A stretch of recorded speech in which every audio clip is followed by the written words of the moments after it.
The fake eviction notice in my hands, it crackled almost like it knew what it was.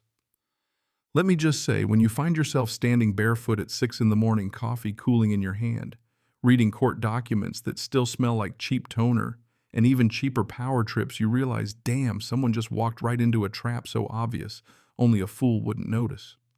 That someone was Brenda Kessler, our HOA president.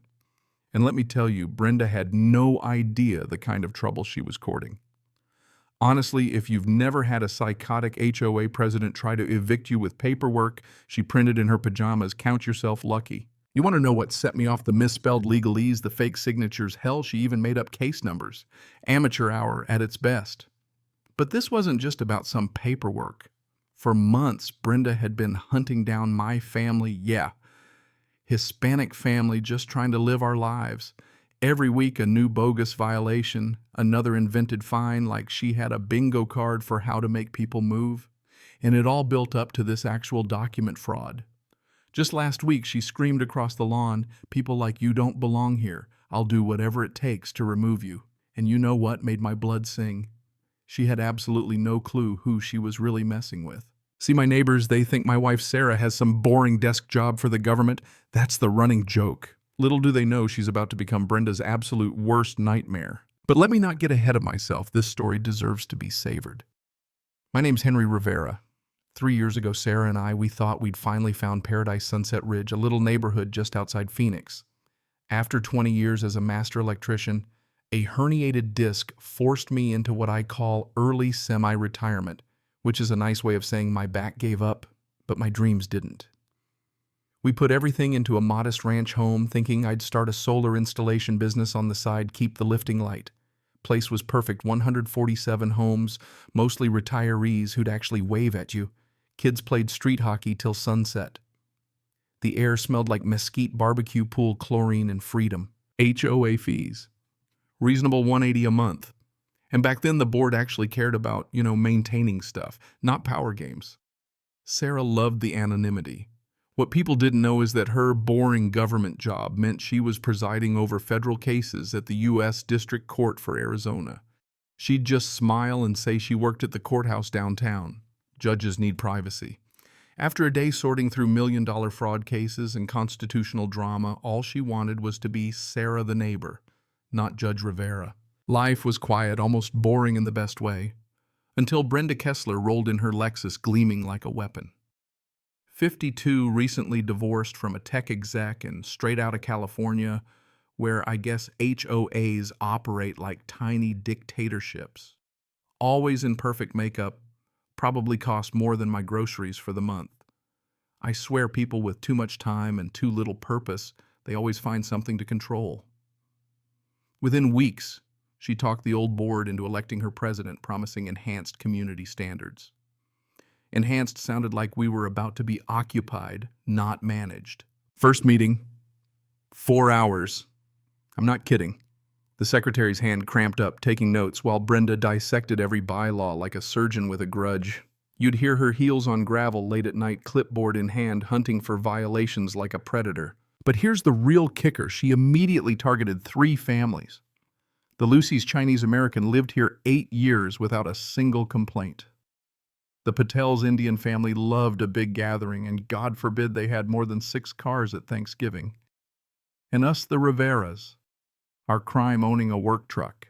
Second week found her official notice under my wiper, unauthorized commercial vehicle display, $75 fine, 10-day appeal period. The paper had that official weight. Someone was taking themselves way too seriously. So that night, I spread the bylaws across the kitchen like battle plans.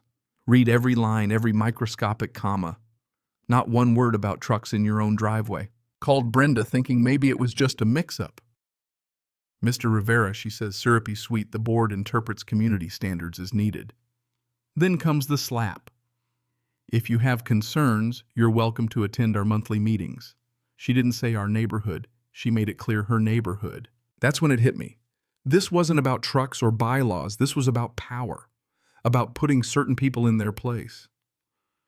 I'm grumbling outside installing panels, muttering curses in 2 languages when Sarah finds me. "What exactly did she say?" she asks, and her tone sharp, all business. I tell her, She just nods, starts asking questions about elections procedures. Should have seen the signs Sarah was going into case mode. Didn't take long for Brenda to escalate. 2 weeks after the truck drama, another slip under my door. Lawn height violation. 150 fine 50 for reinspection. Get this. According to her calibrated measurement, my grass was 2.75 inches tall over the 2.5-inch standard. She was fining me for a quarter-inch of grass. I just stood there in my boxers, coffee forgotten, reading this woman's insanity on official letterhead. The best part, she included time-stamped photos and claimed she used professional equipment. I mean, Brenda actually owned a grass ruler. Apparently, she had the time to crawl around my lawn measuring individual blades, but I wasn't new to this. 20 years of building inspectors, when someone throws fake tech at you, you counter with real pros. I called Rodriguez Landscaping, the guys who did half the neighborhood. Carlos showed up with gear that made Brenda's stuff look like Fisher-Price. He measured, checked the photos, then just started laughing. Senor Rivera, she measured during drought. Grass compresses. Yours was 2 inches easy. And that's when I remembered, always check the rules before fighting authority. Spent my evening digging through Arizona HOA regulations and found something beautiful. State law requires HOA board elections to be certified with the county clerk. 30 days, no exceptions. And if the board isn't certified, they can't legally collect fines or enforce rules. Checked public records, Brenda's paperwork missing. Entire presidency legally questionable. I started documenting everything. Photos, timestamps, audio. Sarah encouraged me. Build the case just in case. Smart woman, my wife, but even then I didn't know just how smart. It all became clear when Mrs. Lucy knocked on our door. Her usual cheer replaced by worry. The sounds of her family's dinner garlic rice. The clatter of chopsticks drifted from their kitchen. "Henry, did you get citations too?" she asked, hands shaking. Brenda claimed their cooking smells were culturally inappropriate. The aroma of Lucy's cooking had always been my favorite part of the evening. Now stir-fry was a violation. "She's targeting us all." I told Mrs. Lucy, inviting her in, the Hispanic family, the Asian family, the Indian family. "Yeah, you notice a pattern." We started comparing notes. The Patels had 43 citations in 6 months. 39 went to minority families, the 4 white families who got cited, real violations, oil stains, broken fences. Us. We got cited for food, for speaking Spanish, for existing. And then the twist, Brenda called an emergency board meeting about my escalating aggressive behavior and threats to community harmony. Apparently facts and professional measurements were now domestic terrorism. She scheduled it the same night as Sarah's federal court meeting. Coincidence, please?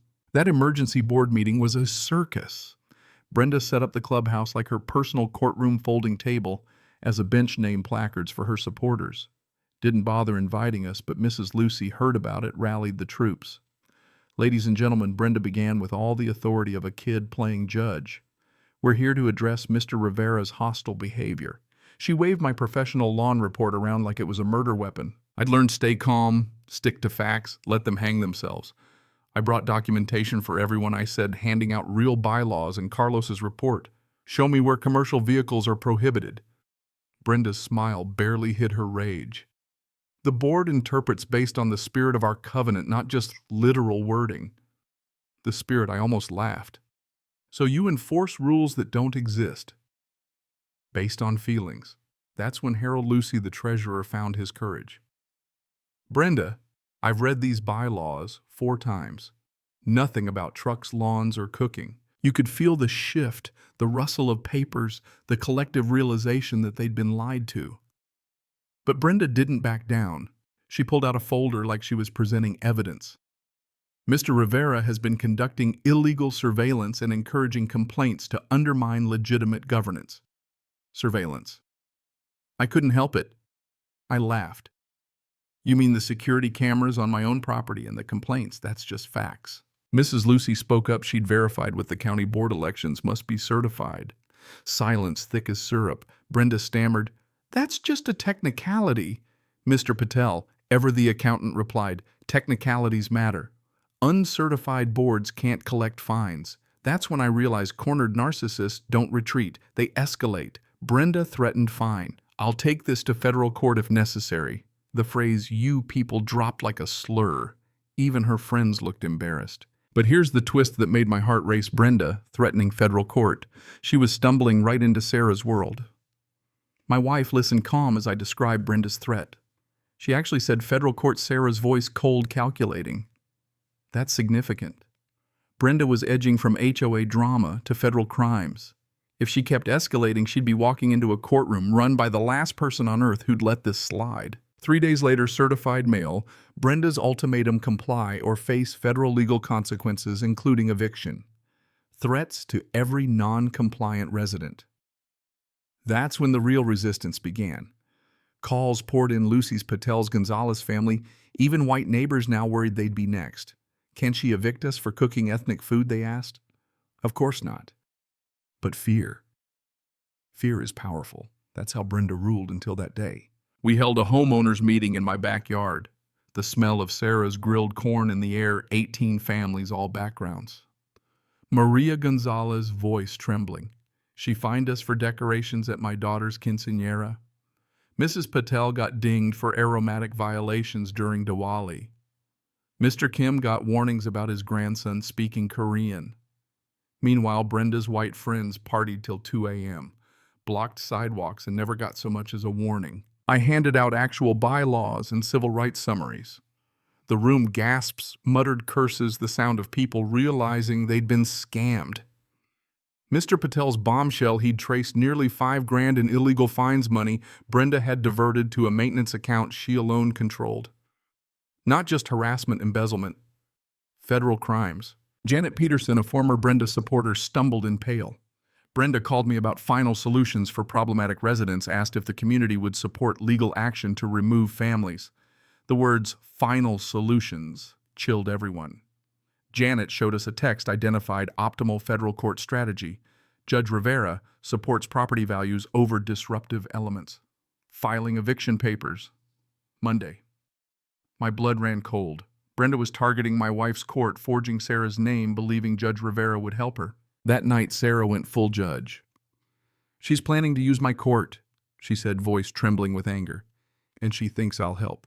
For the first time, I realized Brenda had made an enemy who could destroy her legally forever. The next Sunday, I came home from a job to find Sarah with every document color-coded, building a case. "Henry, sit," she said, voice pure authority. "We need to discuss Brenda Kessler's federal court plans." She walked me through it. Brenda planned to file fake eviction cases, probably assigned to Sarah's docket. "There's a 73% chance these cases land on my desk. Brenda's about to forge my signature to evict us from our own home." Sarah laid it out. Brenda's actions weren't just civil violations, they were federal crimes. Discriminatory enforcement, systematic harassment, document forgery, mail fraud. Each carried prison time. "We document everything. Let her commit the crime. I'll recuse myself, but the evidence goes straight to federal prosecutors." So we prepared. Cameras everywhere, 4K audio, all backed up to the cloud.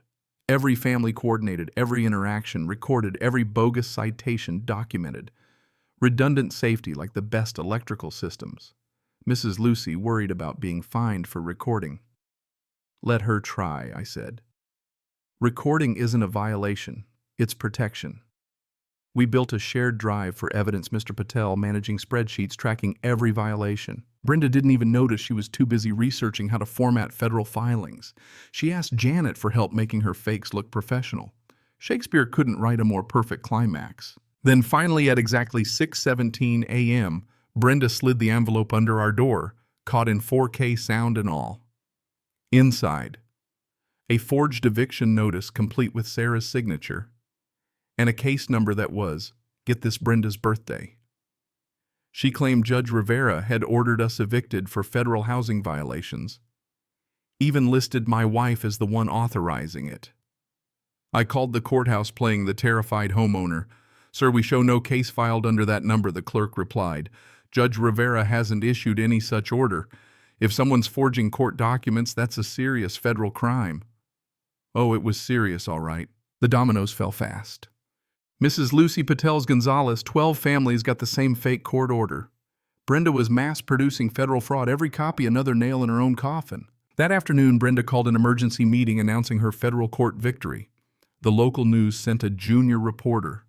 The real guest, Assistant U.S. Attorney Rebecca Martinez, sitting quietly wired for audio, ready to watch Brenda confess. "Ladies and gentlemen," Brenda crowed, holding her forgeries like trophies, "Judge Rivera validated our actions." She read from her fake documents. "By order of Judge Rivera, the following families must vacate. Name after name, each one another federal crime. Certain types of people don't belong in quality communities," she said, practically singing the racism. Martinez took notes like her pen was on fire. And then in the ultimate act of self-destruction, Brenda bragged about her research. "I studied Judge Rivera's decisions, formatted these documents perfectly. Premeditated, confessed in front of the federal prosecutor." The next morning, the FBI knocked. Two agents, Attorney Martinez, were here about the forged federal court documents. When Sarah appeared still in her judge's robes, the room froze. The agents photographed every forgery, listened as Sarah explained how Brenda had used her name to terrorize the neighborhood. When they played a recording of Brenda's racist speeches, Sarah's eyes turned to steel. "This woman forged my name to justify racism. Arrest her today." That afternoon, Brenda gathered the neighborhood for her compliance celebration. She handed out certificates and fake deportation notices. That's when the agents walked in. "Brenda Kessler, you're under arrest for federal document fraud, impersonating federal officers, and civil rights violations." Brenda collapsed as Sarah walked in, judicial robes and all. "You forged my signature, impersonated my court, and claimed I support discrimination," Sarah said, her voice echoing off the walls. Brenda just whispered, "You're Judge Rivera, I am, and you're under arrest." In court, Brenda pled guilty to 14 federal felonies. She got 32 months in prison, 3 years probation, over $100,000 in restitution. Her house, her Lexus, gone sold to repay the families she'd terrorized. The story blew up news, TV, internet memes. HOA president tries to evict federal judge's family. Yeah, that headline wrote itself. Sarah got interviewed by CNN, wrote a book that's now required reading in law schools. Our community transformed. Mrs. Lucy became president, set up a diversity council. Illegal fines got refunded. Cultural celebrations became monthly events. My business took off. Sarah took a sabbatical to write about fighting HOA abuse. The best part, Brenda's name now funds a civil rights scholarship. Her legacy serves justice, not hatred. Evening walks now smell like stir-fry curry tamales, soundtracked by mariachi Bollywood and the chatter of kids learning to count in 3 languages. My truck sits proudly in the driveway. Sarah gardens in shirts that say federal judge in 12 languages. Sometimes justice isn't just punishment, it's building something better from the ashes of hate. Brenda came back once after prison. Drove by in an old Honda, staring at the houses she tried to empty. But the people she tried to evict, we're still here thriving. And sometimes I wonder, where is the line between enforcing rules and abusing power? When does community standards become just another excuse for prejudice? Do we ever really know the people running our neighborhoods or the ones quietly protecting them? Tell me, if you'd been in my shoes, would you have fought back or just moved on? Drop your own story below. Let's talk about what justice really means.